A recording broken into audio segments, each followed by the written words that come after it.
안녕하십니까. 시애틀의 신경내과의 신창범입니다. 오늘은 치매라는 주제로 얘기를 드리겠습니다. 100세 시대의 치매 대처라는 소제목입니다. 치매는 너무나 많이 알려지고 또 너무나 많은 분들이 또 관심을 갖고 있는 주제이기도 합니다. 치매는 사실은 지금 코로나 바이러스가 팬데믹이라고 하지만 치매는 서서히 일어나는 팬데믹입니다. 개인뿐만이 아니고 가족, 사회, 국가, 인류 모든 전반에 걸쳐서 영향을 미치는 그런 질병인데요. 최근에 제가 이런 얘기를 들었습니다. 아버지가 치매를 앓고 있는 케이스인데 그 치매의 형상이 전측두엽 치매라고 해서 좀 이상한 증상, 이상한 행동을 많이 나타내는 그런 케이스인데요. 이 딸애가 워낙 힘들고 답답하고 그러니까 아버지를 제발 영원히 잠들게 하고 싶다 이렇게 생각이 들어서 헤로인의 양을 얼마나 투여를 해야지 아빠를 돌아가시게 할 수 있을까 이런 생각까지 했다는 이야기를 들었습니다. 그런 것처럼 이 치매는 모든 분야에서 굉장히 영향을 크게 미친다. 그리고 서서히 팬데믹이다. 그러면 여러분들의 관심이 제일 많이 가는 것은 사실은 지금 내가 치매일까? 이런 생각을 한 번은 해보신 적이 있을 겁니다.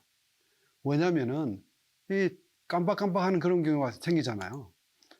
그런 기억력의 문제가 있을 때 예를 들면 이런 겁니다. 좀 전에 만났던 그 사람 이름을 이야기했는데 이름이 뭐지? 그럼 내가 여기 왜 와서 지금 여기 서 있지? 지갑은 어디 뒀더라? 내가 몇 시에 약속을 했지? 약은 내가 아침 먹었나? 이런 것들이 우리 일상생활에 많이 복잡해지면서 이런 일들이 대부분의 사람들이 경험을 했을 겁니다. 그러면 이런 기억력 장애가 그 원인이 크게 보면 한 3가지 정도가 있습니다. 노인성 건망증, 가성치매 또는 치매 질환 이 3가지 정도가 있는데요. 여기서 건망증은 다 들어보실 테고 가성치매란 말은 이건 우울증이 너무 심해서 감정적으로 꽉 눌린 상태가 돼서 기억이 안 되는 그런 상황입니다. 그 다음에 이제 치매 질환 제일 많이 문제가 되는 게 이 치매 질환이죠. 치매 질환은 종류가 많습니다만 그 대표적인 것이 노인성 치매, 알츠하이머라고 할 수 있습니다. 그러면 이 건망증이란 것은 도대체 어떤 거냐? 정상적으로 일어나는 노화 과정이면서 거의 대부분 사람들이 겪습니다. 그리고 세세한 것은 기억을 못하지만 힌트를 조금만 주면 금방 이렇게 기억해내는. 그러니까 소위 말해서 인출의 장애가 되는 것이죠. 저장에는 장애가 없다. 그렇게 생각을 하고요. 또 인지에는 여러 가지 다양한 측면이 있습니다만 다른 측면은 괜찮고 단지 이 기억력에만 문제가 있다고 하는 경우가 되겠습니다. 그러면 구별을 어떻게 하느냐? 건망증이랑 치매랑 이건 완전한 구분은 아니고 대략적으로 이렇게 이야기할 수 있습니다. 이 건망증인 경우에는 사건의 일부를 기억합니다. 그리고 힌트를 주면 금방 기억해냅니다.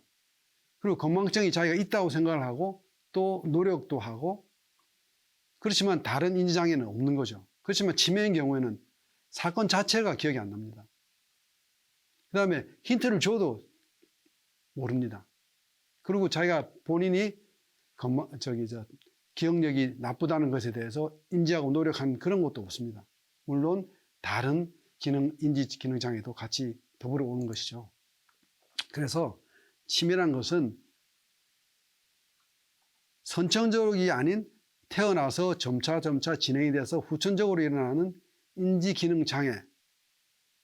근데 그 정도가 일상생활에 지장을 초래하기 때문에 일상생활이 곤란한 그런 경우를 치매라고 정의를 하고 있습니다. 그럼 간단히 말씀드리면 예를 들어서 부모님이 주말에 혼자 지내시기 하기가 굉장히 불안하다. 그럴 정도라면 치매의 의심이 되는 것이죠. 그럼 이런 인지장애라고 하는 건 도대체 뭐냐? 인지란 것은 모든 정보를 처리하기 위해서 하는 뇌의 활동을 말하는 것이죠. 그러니까 뇌의 전반에 걸쳐져 있습니다. 기억력이 가장 문제가 되는 것이죠, 처음에는. 그런데 거기다가 더해지는 것이 언어 능력이나 그다음에 언어 능력과 연결된 소통 능력이나 전달 능력이나 이런 능력과 그다음에 시공간 지각력이라든가 계산 능력이라든가 그걸 또 통합하는 판단하고 또 그걸 기획해서 집행을 하고 또 그걸 통제하는 그런 통합적인 능력을 두루두루 합쳐서 인지기능이라고 하는데요. 이것은 주로 전두엽과 두정엽에서 일어난다고 보지만 사실은 다른 곳에도 연관이 다 되어 있습니다. 그래서 치매라고 하는 건 이 기억력뿐만이 아니고 기억력에다가 다시 언어 능력이나 또는 시공간 능력이나 시공간 지각 능력이나 그다음에 통합력에 문제가 있을 때 그중에 하나 이상의 문제가 있을 때 치매라고 하는 것이죠. 이렇게 보시면은 이건 뇌인데요. 뇌란 것은 이렇게 주먹을 쥐면 이렇게 된다고 그랬죠. 이렇게. 그러니까 이거 글러브랑 똑같습니다. 왜 글러브랑 똑같냐면 사실은 종부 테라피에서는 뇌의 에너지 장이 주먹의 에너지 장과 비슷하기 때문에 같기 때문에 이런 모양을 하게 됩니다. 그런데 이 정상적인 뇌가 그 옆에 보시면은 여기는 뭐처럼 되어 있죠? 꼭 호두, 말라 비틀어진 점점 말라가는 호두처럼 되어 있죠. 뇌가 이렇게 변화가 되는 것이죠. 그러면 이렇게 되면서 초기에는 어떤 증상이 나타나는가? 많은 증상이 나타나는데요. 이건 어떤 분들은 당연히 이제 기억력은 이제 포함이 되죠. 근데 냄새도 사실 한 가지 기억이라고 할 수 있거든요. 냄새가 기억이 안 된다는 것, 또 자꾸 까먹는다는 것, 그런 기억력에다가 그 다음에 또 다른 그 언어 능력 또는 생활 습관이라든지 성격 이런 것이 변화가 되는 것이 나타납니다. 그래서 나이 드신 분이 뭔가 갑자기 뭐가 변했다, 사람이 변했다 그러면 왜 저희도 그런 이야기 하지 않습니까? 저 사람 갑자기 변했어, 죽을 때가 됐나?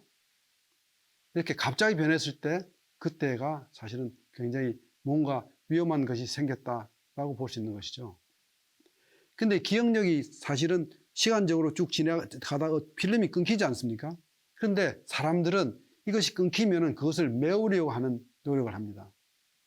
이명도 마찬가지죠. 어떤 그 헤르츠에서 빠지는 갭이 생길 때 그것을 메꾸기 위해서 일어나는 현상 중에 하나가 이명이라고 말씀을 할 수가 있습니다. 그런 것처럼 기억력도 마찬가지로 이렇게 메꾸는 노력을 하게 되는 것이죠. 그래서 많은 분들이 소위 말꿈형이라고 그러는데 기억력을 메우기 위해서 거짓말 아닌 거짓말을 자기도 모르는 사이에 하게 되는 것이죠.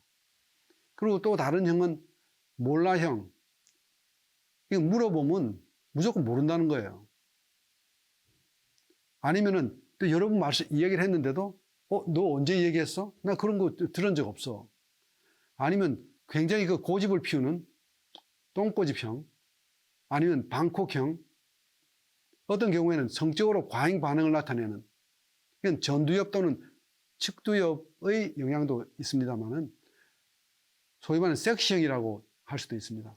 이건 나중에 심해지면 초기가 아니고 중기 말기가 되면 그야말로 성추행 그런 형이 되니까 치매분들을 보살피는 그 조무사들이 사실은 굉장히 힘들어하는, 누구든지 겪어본 그런 상황이 벌어지게 됩니다. 그리고 또 어떤 스타일은 대충형이라고 해서 정리정돈이 안 되는 거죠. 그전에는 어느 정도 정리정돈을 하고 또는 깔끔하게 했는데 이제는 어쩔 줄을 모르는 거예요. 뭘 어디다 둘 줄 모르고 이런 것들이 심해지면 나중에는 그 말기에 가면 온갖 쓰레기들은 다 방 안에 숨겨놓고 있습니다. 그 다음에는 버럭형, 이건 컨트롤이 안 되는 거죠. 화를 내는 것을 감정의 컨트롤이 안 되는 그런 버럭형이라든지 아니면 똑같은 말을 여러 번 하는 이런 초조형이 있습니다. 자식에게 야, 너 괜찮냐? 너 밥 먹었냐? 그런 걸 전화를 걸어서 10번, 20번 이렇게 하는 그런 케이스도 있습니다. 이런 것들은 초기에 나타나는 것이고요. 이게 나중에 지나가면 이제 생활을 하기가 도저히 힘들어지는, 일상생활이 도저히 불가능한 상황으로 점점 바뀌어지는 것이죠. 근데 이런 치매에 잘 걸리는 유형이 있다고 합니다. 이건 연구 결과로 다 나온 얘기들인데요. 첫 번째로 잘 넘어지는 사람이 있습니다. 우리가 걷는다는 건 간단히 생각하면 뭐 걷는 게 뭐 별거야 라고 생각할 수 있는데 굉장히 복잡한, 손에서 밸런스도 맞춰야 되죠. 이 움직이는 거, 운동신경세포도 적당히 작용을 해야 되죠. 그걸 또 컨트롤 해야 되죠. 또 감각세포도 또 작용을 해야죠. 눈으로 또 보고 귀로 듣고 이런 것이 굉장히 복합적으로 된 그런 활동이기 때문에 잘 넘어지는 사람은 거기에 문제가 있다는 것이죠. 그 다음에는 규칙이라든지 약속 이런 걸 잘 어기는 사람, 또 신호 위반을 잘하는 사람, 이런 건 뇌의 억제 기능이, 이건 전두엽에서 일어나는 그 억제 기능이 떨어지기 때문에 일어난 현상들이죠. 다른 말로 하면 이게 이게 또 한편으로는 성실성이 약한 사람이다 이렇게 볼 수도 있습니다. 그런 경우도 치매에 잘 걸리고, 또 화를 잘 내는 사람, 스트레스에 약한 사람, 이건 코르티솔이 너무 분비가 많이 되면 모든 몸 전체에 영향을 미친다고 스트레스 편에서 제가 말씀을 드렸죠. 그 다음에 새로운 것을 학습하기 싫어하는 사람, 이런 사람들이 치매에 잘 걸리는 유형이다. 여러분은 어떤 유형이세요? 여기 보시면은 이게 뇌세포입니다. 뇌세포가 있고 정상적인 뇌세포고요. 여기가 이게 뇌세포죠. 그리고 이건 신경 연결하는 시냅스가 이렇게 나와 있고요. 그 다음 여기는 뇌신경 세포 밖에 있는데요. 이 노인성 치매에서는 뭐가 일어나냐면요. 소위 여기 안에 있는 신경세포 안에 있는 타우 탱글, 그러니까 타우 단백질이 엉킵니다. 이렇게. 그 다음에 또 하나의 특색은 이 신경세포 바깥에 있는 에밀로이드라고 하는 단백질이 이건 뭉치게 돼버립니다. 여기. 이렇게 뭉치게 되니까 이 세포 자체가 어떻게 안에서도 엉켜 있고 바깥에서도 뭉쳐져 있고 활동이 제대로 안 되는 거죠. 쉽게 얘기해서 신경세포가 꼼짝 달싹을 못하는 겁니다. 다른 데서 연결해서 시그널이 와도 잘 대응을 못하고 시그널 자체도 점점 없어지고, 이러다 보니까 기억력이 제대로 되지 않는다. 근데 지금까지는 이거 기억력이 이렇게 해서 해마에서 이런 현상이 일어나기 시작하면서 다른 데 다 이렇게 영향을 미친다. 다른 뇌 부분에도 영향을 미친다. 그래서 기억이 되지 않는다. 새로운 일들이 기억이 되지 않는다. 이렇게 지금까지 인식을 하고 있었죠. 그런데 사실은 재해석을 해야 될 그런 시간이 될지도 모르겠습니다. 아직도 쥐에 관한 실험만 하고 인간에 관한 실험을 안 했기 때문에 확실한 건 아니지만 아주 재미난 재해석이 가능한 그런 연구가 며칠 전에 있었습니다. 여기 보시면은 이건 이 컴퓨터에 캐시라고 메모리가 있죠. 거기다가 거기 차버렸을 때 그걸 다시 위에 새로운 메모리를 얹으면 그게 들어가지가 않죠. 그런 거랑 비슷하고, 또는 이렇게 볼 수 있습니다.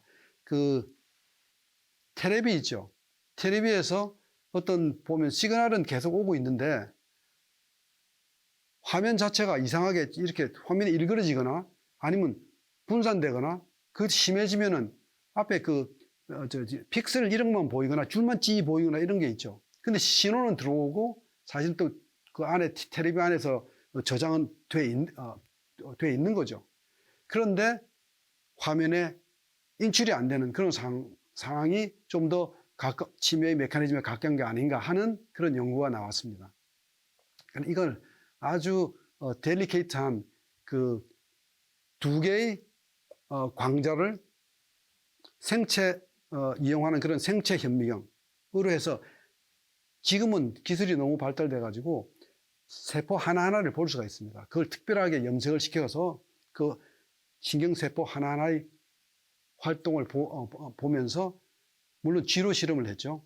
보면서 관찰을 하게 됐는데 이 재미난 것이 이걸 어떤 스위치라 그럴까요? 노이즈 방해 신호 스위치를 만들어 가지고 그거를 딱 킨 상태랑 그다음에 끈 상태랑 그다음에 정상적인 신경세포와 그다음에 그 치매가 있는 신경세포에다가 각각 그 노이즈 방해 신호를 하나는 끄고 하나는 켜고 이렇게 했더니 사실은 이 치매 신경세포에서 그 기록된 기억이 인출이 되더란 겁니다. 이런 그 스위치를 해서.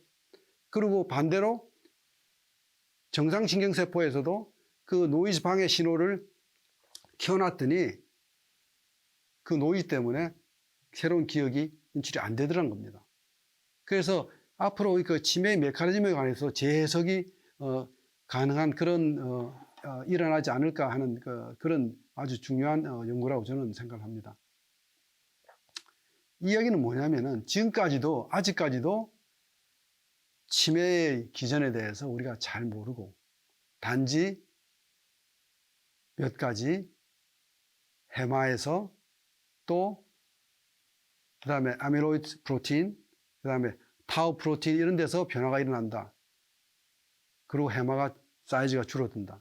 뭐 이런 것들로 인해서 메커니즘을 생각했었는데 이제 점점 다른 시간이 다가오고 있습니다. 그러면 지금까지 내가 과연 치매일까 아닐까 뭐 이런 관점으로 좀 말씀을 드렸는데요. 근데 이제 또 한 가지는 이제 100세 시대가 되지 않습니까? 그럼 난 지금 치매가 아니다. 아니면 뭐 난 건망증만 좀 있지 치매라고는 치매 활동에 아무런 지장이 없다. 그럼 여러분들이 앞으로 치매가 되지 않을까요? 글쎄요. 과연 치매를 경험하지 않고 지나가실 수 있으실까요? 한번 볼까요? 70대에는 10명 중에 1명, 그다음 80대에는 4명 중에 1명, 90대에는 2명 중에 1명이 치매를 겪습니다. 그런데 100세가 되면 이건 8, 9명이 10명 8, 9명이 겪게 됩니다. 그럼 과연 여러분들이 그 나머지 한두 명이라고 얘기를 할 수 있을까요? 근데 특히 치매는 여성이 더 취약하고요. 이건 연구 결과에 의해서 이것도 작년에 나온 결과인데요.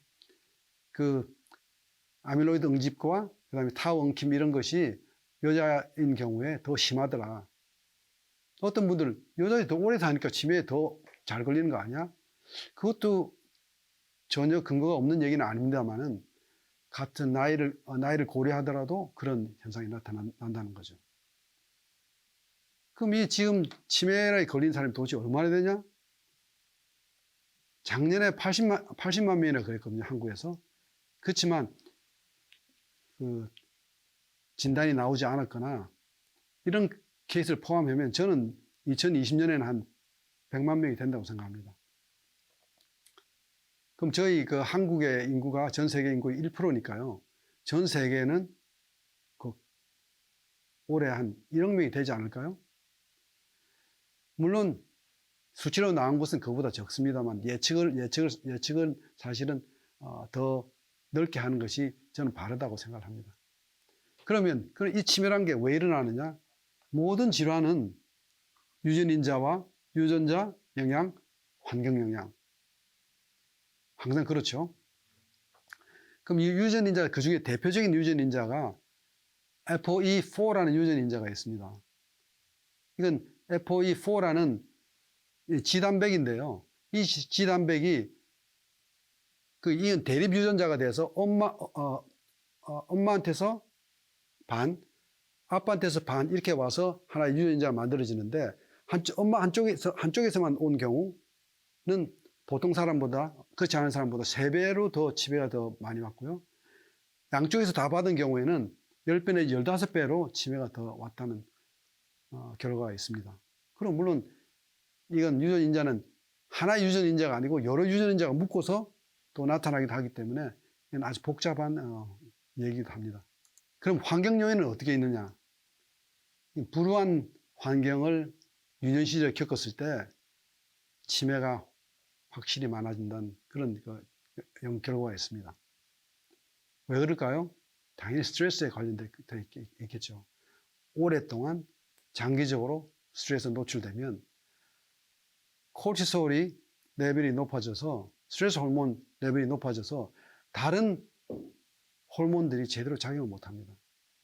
자세한 것은 스트레스라는 편에서 한번 참고하시기 바랍니다. 그래서 많은 사람들은 이런 조커를 합니다. 우편번호가 유전인자보다 더 중요하다. 어디 사느냐, 어느 지역에 사느냐가 유전인자보다 더 중요하다. 그렇게 이야기를 합니다. 그럼 이제 당연히 치매와 스트레스는 굉장히 밀접한 관련이 있겠죠. 근데 이 스트레스가 특히 이제 해마에 영향을 미친다고 알려져 있습니다. 그래서 UC 얼바인이라고 캘리포니아 대학 중에 하나인데요. 거기서 2009년에 연구한 걸 보면 스트레스 호르몬에 노출된 일주일간 노출된 그런 쥐가 아밀로이드 응집과 타우 엉킴이 훨씬 더 나타났다. 그런 연구 결과가 있습니다. 여러분 자꾸 제가 아밀로이드 응집이나 타우 엉킴 이러니까 너무 전문적으로 들어간 것 같습니까? 사실 이 단어는 앞으로도 여러분들이 굉장히 많이 들으실 것 같습니다. 그래서 제가 말씀을 드리고 있습니다. 그리고 잠과 치매. 잠을 잘 자면 치매가 줄어든다. 당연하죠. 왜냐하면 잠잘 때 우리 기억이란 것은 잠잘 때 사실은 흡수가 돼서 재배치가 되는 거죠. 꿈도 여기에 연관이 있습니다. 그런데 잠을 잘 자지 못하면은 잠자는 도중에 쓰레기 단백질이라고 하는 아밀로이드가 처리가 되지 않습니다. 또 수면 무호흡증이나 이런 경우에는 산소가 부족해가지고 타우 단백질이 엉킴이 가속화됩니다. 그렇기 때문에 잠과 굉장히 영향을 깊은 관련이 있는 거죠, 치매. 그리고 심한 잠꼬대를 하시는 분, 이거는 REM, REM sleep이라고 해서 그런 수면 상태의 장애가 있을 때 심한 잠꼬대를 한다고 알려져 있는데 이것도 치매와 관련이 있습니다. 그리고 밤새 못 자고 불안해하는 것은 치매 중기에 더 나타난다고 하는 그런 보고도 있습니다. 그럼 이 치매를 어떻게 측정하느냐? 진단을 내리느냐? 지금까지 많은 방법이 있고 또 그거에 의해서 하고 있습니다. 그리고 지금 그것이 도움이 된다고 생각하고 있는데 제 개인적으로는 비용도 많이 들고 시간도 많이 들고 노력도 많이 들고 그리고 좀 신통치 않습니다. 물론 이제 혈중 농도, 심리 측정, 그다음에 영상 검사, MRI라든지 펫스케일이라든지 그리고 특별한 테크닉을 넣어서 하는 그런 검사들로 해서 충분히 진단이 가능합니다만은 많은 경우에 한참 이런 진행이 되고 난 다음에 진단을 할 수 있기 때문에 별로 도움이 되지 않는다. 지금까지는. 근데 앞으로는 좀 달라질 것 같습니다. 앞으로는 뭐 뇌파, 그 AI, 인공지능을 이용한 그 자동 뇌파 분석기도 이제 작년에 개발이 돼서 일부 병원에서 지금 쓰려고 한다는 얘기를 들었습니다. 그리고 더 재미난 것은 이 인산화탄소 단백질인데요. 이것은 굉장히 그 디테일하게 혈중 수치가 낮을수록 정상이고 점점 치매의 정도가 높아지면 점점 높아집니다. 그러니까 우리가 경도 인지장애가 있을 때 그것을 정확하게 진단을 해낼 수 있고요. 그 다음에 더 진행이 많이 된 그 치매일 때 진단을 해낼 수 있다는 것이 굉장히 강점입니다. 그리고 또 노인성 치매랑은 좀 다른 전척두엽 그 치매라고 하는데 거기에서는 이 인산화탄소 단백질이 올라가지 않습니다. 그래서 굉장히 전 가치가 있는 바이오마커라고 생각이 되는데 아직 실용하는 데는 몇 년이 걸린다고 합니다. 왜냐하면 올 3월 달에 이 연구 결과가 나왔거든요. 그래서 앞으로 진단하는 데는 획기적인 그런 발전이 있을 것 같다라고 말씀을 드립니다. 그럼 이 치매의 단계는 뭐 이렇게 볼 수 있습니다. 임상 전의 단계, 경도 인지 장애 단계, 그 다음에 치매의 단계. 이런데 여기서 중요한 것은 경도 인지 장애를 미리 알아낼 수 있다면 치매로 가는 데에서 그 진행을 천천히 서서히 일어나게 할 수 있다는 것이죠. 근데 보통 경도 인지 장애가 있고 나면 3년 내지 5년 후에 치매의 진단을 받게 됩니다. 이 경우에는 경도 인지 장애는 사실은 독립적인 활동을 할 수 있기 때문에 여러 가지로 생활에 제약은 적습니다. 그렇지만 치매가 가고 나면 정상 생활을 못하기 때문에 그 치매가 되기 전에 미리 여러 가지 조처를 하는 것이 예방을 하는 방법을 쓰는 것이 중요하다는 말씀을 드립니다. 그러면 이 치료 관리를 지금 현재는 약물 치료가 대세를 이루고 있는데요. 이건 저는 간단히 지나가겠습니다. 왜냐하면은 제 경험으로는 6개월 내지 12개월 쓰고 나면 처음엔 좀 도움이 됩니다. 그 다음엔 도움이 별로 되지 않습니다. 괜히 비용만 더 쓰게 되고 힘만 들고 진행을 느리게 할 가능성이 가능이 있다. 그 다음에 약간은 향상이 된다. 이런 것들은 전부 다 긍정적인 눈으로 본 것이고요. 이건 증세의 진행을 방지하는 데는 불가능합니다. 그래서 힘든 경우에는 당연히 쓸 수는 있습니다만은 전 크게 관심이 없습니다. 그러면 이제 예방에 초점을 맞춰야 되는데요. 예방에는 이건 기억력이 감퇴되고 그다음에 인지 장애가 있기 때문에 그 인지 여유 능력을 향상시키는 것이 하나의 중요한 포인트가 되겠죠. 그래서 인지 능력은 아까도 말씀드렸듯이 뇌의 모든 부분에서 연결이 되어 있습니다. 두정엽, 그 다음에 측두엽, 후두엽, 전정엽, 그 다음에 안에 또 뇌의 변연계 다 관련이 되어 있는데요. 거기에 대한 훈련으로서는 왜 일본에서 시작됐지만 숫자로 쓰는 수도쿠 있잖아요. 숫자 퍼즐, 수도쿠라든지 길찾기, 계산하기 또는 언어 퍼즐 이런 것들이 두정엽 훈련에 좋다고 알려져 있습니다. 그리고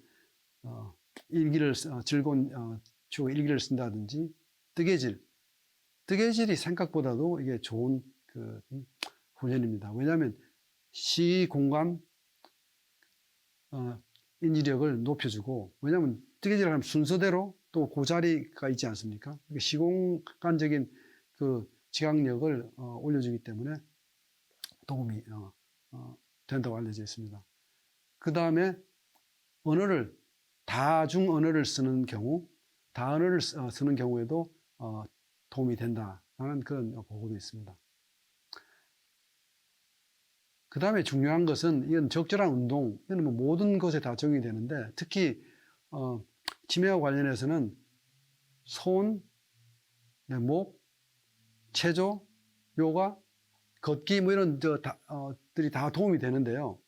특히 손이라는 것은 손의 부분이 뇌의 운동 신경세포 또는 감각 신경세포의 약 한 3분의 1을 차지하기 때문에 손 운동을 잘하는 것은 굉장히 중요합니다. 그 다음에 후두엽도 훈련을 시키는 방법은 사실은 사물을 보고는 좀 더 그냥 스쳐서 지나가는 게 아니라 보면서 항상 분석하고 그다음에 표정과 그다음에 느낌, 색깔 이런 걸 다 좀 더 자세히 관찰하는 그 습관 들이는 것도 좋습니다. 그 다음에 긴장감을 계속 유지하는 것은 우리 그 스트레스와 연결돼서 좋지가 않죠. 그래서 그 긴장감을 너무 계속 유지하면 뇌 세포를 죽이는 그런 신경 전달 물질이 많이 나오게 됩니다. 그래서 그런 것을 이렇게 너무 공포스러운 영화라 그럴까요? 그런 것들은 좋지 않다고 볼 수 있습니다. 그 다음에 교육을 많이 받은 경우에 그리고 두뇌를 많이 쓰는 경우에 또 손을 많이 쓰는 경우에 손 훈련이죠. 훈련을 많이 쓰는 경우에 치매가 예방이 되더라. 근데 그 교육에서는 좋은 방법은 주입식이 아니고 스스로 질문을 하고 그다음에 대답을 찾고 또 질문을 하고 대답을 찾고 요새는 얼마나 좋습니까? 인터넷을 통해서 서치 엔진을 통해서 하시면은 치매 예방에 굉장히 도움이 된다고 볼 수 있습니다. 그리고 또 의외로 이 청력을 유지하는 것이 치매 예방에 도움이 되고 시력도 그 비슷한 역할을 한다고 하는데 저는 그럴 거라고 생각합니다. 그 다음에 사람들과의 많은 관계를 맺은 사람들, 사회 활동을 더 많이 한 사람일수록 이 신경세포와 신경세포의 관계에 대한 연결들이 더 많이 되어 있겠죠. 우리 사회의 네트워크는 우리 브레인의 네트워크랑 직접적인 관계가 있기 때문에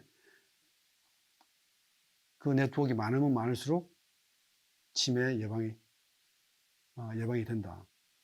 그리고 물론 관계망은 좀 더 즐거우면 더 좋겠죠. 그 다음에 또 치매 예방에서 어떤 치매는 여러 가지 종류가 있지만 그 혈관을 손상에 대해서 오는 치매 이건 뭐 중풍 후에 중풍이 여러 번 일어나고 나면 그다음에 혈관 장애가 되고 치매가 되는 그런 케이스인데요. 이것도 한 20% 정도의 그 치매의 경우가 됩니다. 그런 거라든지 아니면 뇌 독소 이건 뭐 알코올이라든지 담배라든지 뭐 나쁜 약물이라든지 아니면 날카릭 진통제라든지 이런 것들이 다 그리고 사실은 또 설탕도 영향을 미치죠. 그런 그 뇌 독소가 되는 것들 그 다음에 산화 스트레스 이런 걸 감소시키는 것이 또 거기에 대한 염증이 일어나지 않게 하는 것이 방지의 그 하나의 또 다른 포인트가 되는데요. 그러기 위해서는 그 대사 질환 있죠. 신진대사 질환의 위험 요소가 되는 비만, 당뇨, 고혈압, 고지혈 이런 것들은 다 컨트롤 잘 하셔야 됩니다. 그리고 생활 습관 이건 뭐 누구든지 어디든지 어느 병이든지 다 적용이 되는 건데 생활 습관 뭐 식단, 운동, 수면 이건 아까도 말씀드렸죠. 그리고 스트레스 관리 마지막으로 여기 제가 하나 비스테로이드성 소염제가 도움이 된다고 해서 그걸 처방을 하시는 처방을 받거나 아니면은 그 오버 더 카운터 그냥 처방 없이 사서 많이 드시는 분들이 있는데 저는 그건 별로 관심이 없고 간헐적으로는 간혹 염증이 심할 때는 먹을 수도 있습니다만은 계속적인 복용은 저는 전혀 반대입니다. 그리고 그 모든 생활 습관 중에서 뭐 식습관이 또 중요한 부분이니까요. 이건 밤에 식사를 하시는 분들인 경우에 최근에 인슐린과 그 다음에 우리가 식사를 하게 되면 인슐린이 당연히 분비가 되지 않습니까? 그 인슐린이 분비가 되면 mTOR라는 단백질이 활성화됩니다. 그러면 이 mTOR라는 단백질은 뭘 하느냐면 신경세포가 오토파지라 그래서 자가 포식을 하면서 아밀로이드 단백질을 분해를 합니다. 그 분해를 하는데 그것을 방해를 하는 거죠. 그래서 결국은 치매랑 연결이 된다. 그래서 밤에 식사하는 것도 뜻밖에도 치매와 연결이 됩니다. 이게 오랜 세월이 습관처럼 됐다고 가정을 해보십시오. 뇌가 좋아하지 않겠죠. 그 다음에 아까 잠시 말씀드린 손운동은 재미난 게 남자가 100세 이상인 사람, 수명을 사는 사람들이 흔치 않지 않습니까? 앞으로는 뭐 다반사로 일어나겠지만 지금까지 살았던 사람들을 쭉 보니까 살아서 100세를 넘긴 남자를 보니까 피아니스트가 그 중에서 퍼센테이지가 제일 많았습니다. 그 다음에 과학자, 바이올리니스트. 그래서 이게 왜 그럴까 생각을 해보면 이건 손을 많이 움직이는 손은 바로 손은 뇌죠. 이 뇌하고 똑같지 않습니까? 손은 뇌죠. 손을 많이 이건 노동이 아니라 훈련을 하는 사람, 그 다음에 브레인을 많이 훈련하는 사람들이 치매에 걸릴 확률이 적다. 그래서 뭐 손을 여러 가지로 운동을 하고 또 뭐 다른 운동들도 많죠. 심지어 이런 것도 있습니다. 도리도리 운동법이라 그래서 서울대에서 몇 년간 한 3년간 연구를 했나요?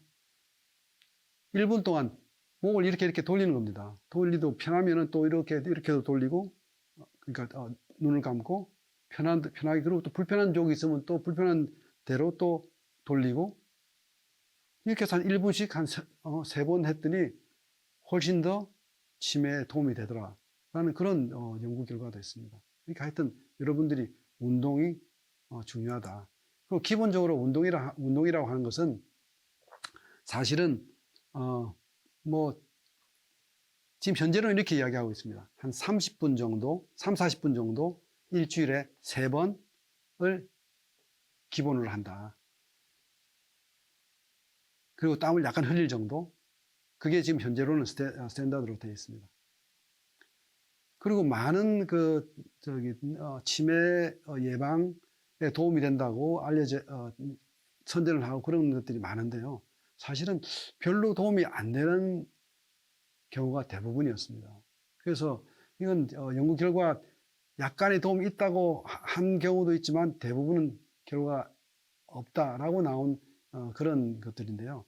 비타민 B6, B12, B9, 그 다음에 은행잎 추출물, 긴코 바이로바라고 하는 거, 이건 굉장히 많이 사람들이 쓰고 있는데, 남성, 여성 호르몬, 고지혈약, 아스피린, 비스테로이드성 소염제, 그다음에 백신, 이것들이 별로 도움이 안 된다는 것입니다.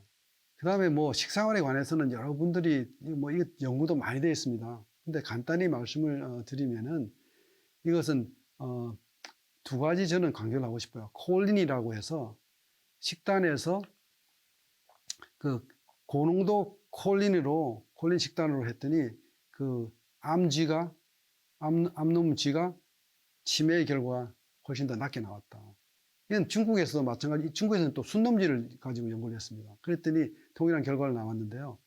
이게 뭐 하루의 복용량까지도 정확하게 나온 그런 케이스가 되기 때문에 참고로 콜린이라고 하는 복합 지질 성분이죠. 비타민 B 복합체 콜린, 이것을 드시는 것이 도움이 되지 않을까, 저는 개인적으로 그렇게 생각하고 있습니다. 그 다음에 권장량은 여기서 보시면은 남자와 여자가 조금 다른데요. 425mg, 여성 550mg. 그리고 큰 계란이 보통 한 뭐 150mg, 소간이 100g에 한 400mg, 대두가 100g에 170mg. 제가 이걸 왜 보통은 저는 이런 걸 말씀을 드리고 싶지 않은데 지금 현재로 아직도 치료 방법이 너무나 없기 때문에 그 다음에 음식물로 어떤 음식을 먹어야 될까라고 여쭤보는 분들이 많기 때문에 콜린은 괜찮지 않을까 해서 조금 더 자세하게 말씀드립니다. 그렇지만 다른 음식들은 뭐 많이 이야기가 나오는 뭐 트랜스 지방은 피하라, 그 다음에 항산화 물질을 많이 먹어라, 뭐 이런 얘기들은 다 하기 때문에 저는 생략하겠습니다. 그럼 이제 앞으로 미래에 지금 현대 과학으로서 접근하는 방법으로서 미래의 그 치료나 관리는 어떻게 될 것인가? 지금 현재는 앞으로 줄기세포, 뉴로스템이라고 하는 또는 다른 줄기세포를 이용한 것들이 연구가 좀 진전이 되고 있고요. 그래서 줄기세포는 뭔가 기대를 한번 해볼만 하다고 생각합니다. 그리고 뇌신부 자극이라고 해서 전극 임플란트를 해서 이건 우울증이나 아니면 그 파킨슨스 병에도 이걸 많이 쓰는데 거기서 효과를 많이 보고 있죠. 그래서 치매에도 이런 것이 도움이 될 거라는 생각을 합니다. 참고로 약물은 지금까지 현재 한 28가지가 지금 3상 단계에 있기는 한데, 그리고 뭐 천연물 중에서는 천연자라고 하는 그런 그것을 해서 한국에서도 연구를 하고 있기는 합니다. 그렇지만 크게 저는 기대는 하고 있지 않습니다. 그렇지만 뭔가 하나 그래도 도움이 된다고 나오면 너무나 도움이 되는 게 없기 때문에 큰 돈은 될 것입니다. 그래서 많은 데서 연구를 하고 있죠. 그러면 100세 시대에서 가족 중에서 치매 환자가 있을 가능성이 얼마나 많겠습니까? 지금 현재로도 여러분 80세 부모님들의 경우가 있으면 4분의 1 정도, 4명 중에 1명이 치매 환자인데, 그럴 것 같으면 주위를 돌아보면 치매 환자일 겁니다. 그럼 그럴 때 내가 어떤 뭔가를 좀 알고 있어야 될까? 우선 치매 환자와의 그 소통 방법, 그것이 저는 중요하다고 생각합니다. 이건 가족뿐만 아니라 그 돌보시는 치매 환자를 돌보시는 분들뿐만 아니고 가족들도 알고 있으면 저는 도움이 될 것 같습니다. 이 가장 기본 팀은 처음처럼입니다. 왜냐하면 치매 환자들은 새로운 기억을 만들지 못하잖아요. 그러니까 모든 것이 항상 처음처럼입니다.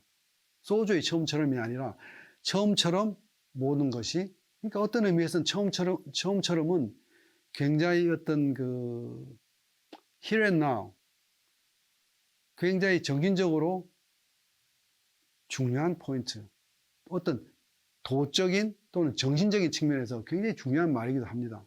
그렇지만 치매 환자의 경우에는 같은 처음이라도 그것을 자기가 문제가 있다는 인지를 못하기 때문에 그 문제가 다른 것이죠. 그 점이 다른 것이죠. 그래서 치매 환자의 경우에는 미리 뭐 설명을 하거나 준비를 하거나 뭐 얘기를 해놓는다든가 그런 건 아무 소용이 없습니다. 그리고 길게 이야기하거나 그 다음에 빨리 이야기한다든지 아니면 뭔가 묘사적인 언어를 쓰는 것, 그런 것도 도움이 되지 않습니다. 간단하게 사물을 직접 보여주면서 그 다음에 바로 닥친 시간에 그 시간에 할 행동을 그때 같이 천천히 얘기를 해주는 것이 도움이 됩니다. 근데 이 치매 환자로 해서 눈치가 없는 건 아닙니다. 왜냐하면 다른 기능이 줄어들기 때문에 눈치나 이런 것들은 크게 방해를 받지 않고 남아 있습니다. 그래서 웃는 표정으로 좋은 느낌으로 대하는 것이 중요합니다. 그리고 몸의 언어를 사용한다는 것은 특히 뭐 손을 잡는다든지 그 다음에 안아드린다든지, 지금 코로나 시대에는 여러 가지 조심해야 될 상황이 있기는 합니다만은 이런 것들이 옥시토신, 즉 그 nurturing 하는 그런 감정을 느끼게끔 하는 그런 언어입니다. 옥시토신은 그런 사랑의 그 신경전달 물질이라고도 할 수 있죠.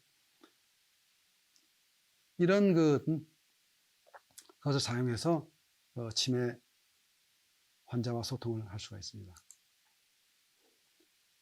그리고 10명 중에 9명이, 9명이 치매가 되는 100세 시대에는 내가 치매가 아니라고 가정하기가 힘들겠죠. 그러면 나 나름대로의 어떤 그 준비란 것도 있을 수 있습니다.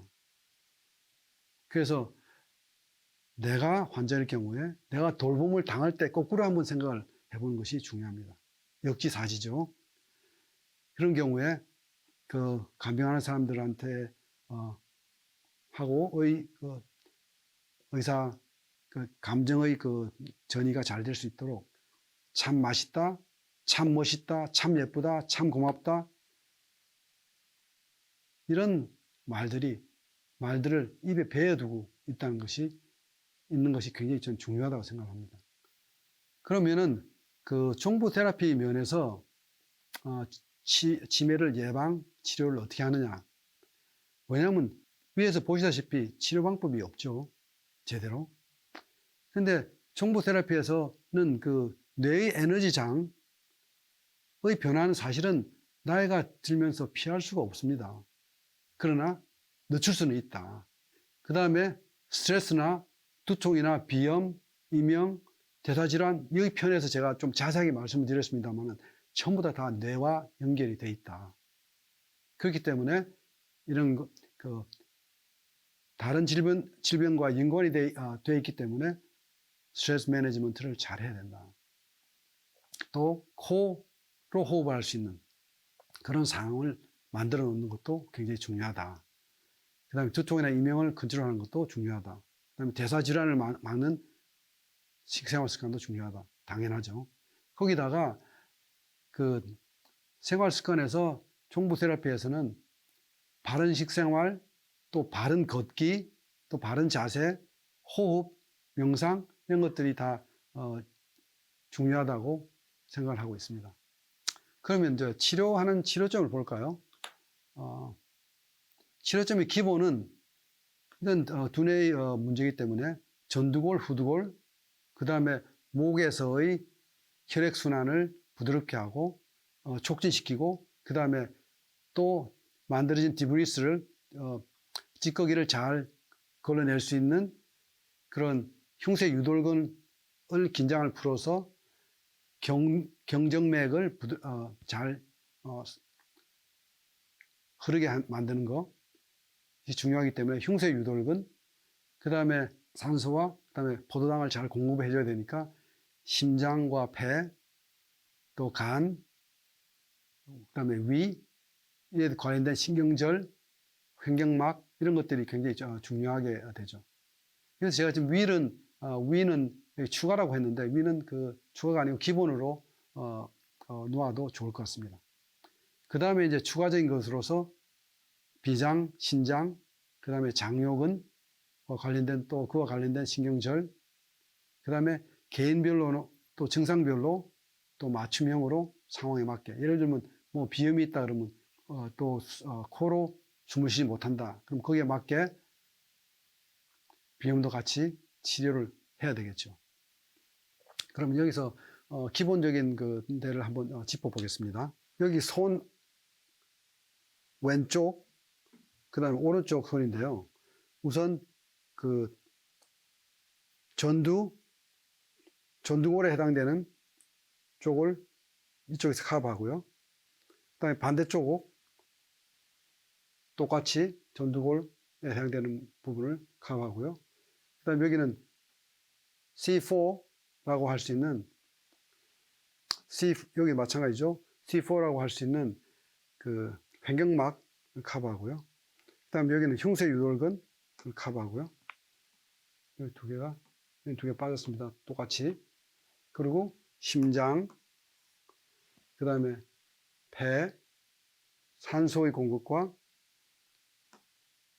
그 다음에 위장, 간장, 비장 해서 포도당의 공급을 잘 시켜주는 것이죠. 이게 이제 기본적인 전면에 있는 팔 앞면에서 있는 기본적인 거고요.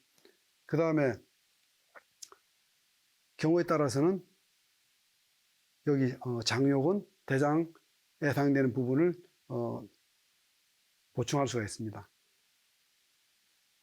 그 다음에 뒤쪽으로 팔 뒷면을 보시죠.